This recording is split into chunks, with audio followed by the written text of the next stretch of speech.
రాష్ట్రానికి పెట్టుబడులు తెస్తామని దావోస్ వెళ్లిన చంద్రబాబు బృందం రాజకీయ ప్రసంగాలు తప్పితే సాధించిందేమీ లేదన్నారు మాజీ మంత్రి గుడివాడ అమర్నాథ్.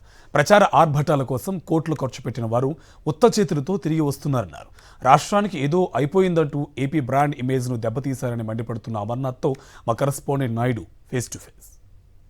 రోజుల పాటు దావోస్ పర్యటనకి వెళ్ళిన సీఎం చంద్రబాబు నాయుడు ఆయన కుమారుడు లోకేష్ ఒట్టి చేతులతో రాష్ట్రానికి తిరిగి వస్తున్నారు. ఒక్క కంపెనీతో కూడా ఎంఓయూ కుదుర్చుకోకుండానే రాష్ట్రానికి ఒక్క రూపాయి కూడా పెట్టుబడి తేకుండానే తిరిగి పయనమయ్యారు. దీనిపై మనతో మాట్లాడడానికి మాజీ మంత్రి గుడివాడ అమర్నాథ్ సార్, ఇప్పుడు లోకేష్ పర్యటన కానీ చంద్రబాబు నాయుడు పర్యటన కానీ దావోస్ వెళ్ళారు, ఎక్కడ కూడా ఎంఓయూ కూడా కుదుర్చుకోలేని పరిస్థితి కనిపించింది.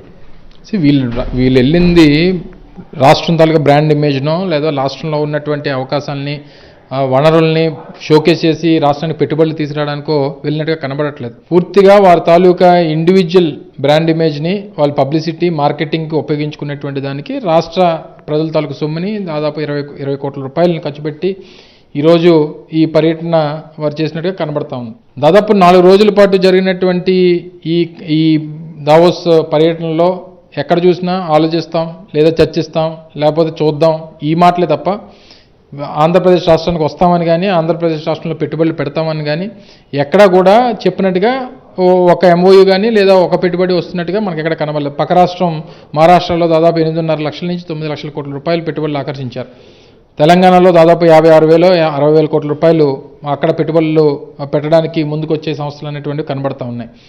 తీరా పోని కొత్త పెట్టుబడుల సంగతి పక్కన పెడితే గతంలో జగన్మోహన్ రెడ్డి గారి హయాంలో జిందాల్ని గ్రీన్ ఎనర్జీ మీద 3.5 లక్షల కోట్ల రూపాయలు పెట్టుబడులు పెడతామని చెప్పి ఆ రోజు జిందాల్ వాళ్ళు ముందుకు వస్తే వారికి అన్ని రకాలుగా ప్రభుత్వం ఫెసిలిటేట్ చేస్తామని చెప్పి అన్ని రకాలుగా మనం ఆ రోజు సహకరిస్తే ఈరోజు ఆ 3.5 లక్షల కోట్ల రూపాయలు మహారాష్ట్రకి తరలిపోయేటువంటి పరిస్థితి నిన్న మనకు కనబడింది.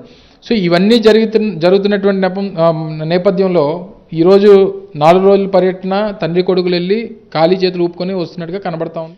దావోస్ వెళ్ళింది సీఎం చంద్రబాబు నాయుడు రాష్ట్రానికి పెట్టుబడులు తేవడానికి కాదని వాళ్ళ ఇమేజ్ని పెంచుకోవడానికే 20 కోట్ల రూపాయలు ఖర్చు చేసి దావోస్ వెళ్ళారని, ఈ ఏడాదే కాదు గతంలో చంద్రబాబు నాయుడు సీఎంగా ఉన్న సమయంలో కూడా ₹1 పెట్టుబడిని దావోస్ లో జరిగిన పారిశ్రామికవేత్తల సమావేశం నుండి కూడా తేలేకపోయారని మాజీ మంత్రి గుడివాడ అమర్నాథ్ చెప్తున్నారు. కెమెరామెన్ శంకర్తో నాయుడు, విశాఖపట్నం.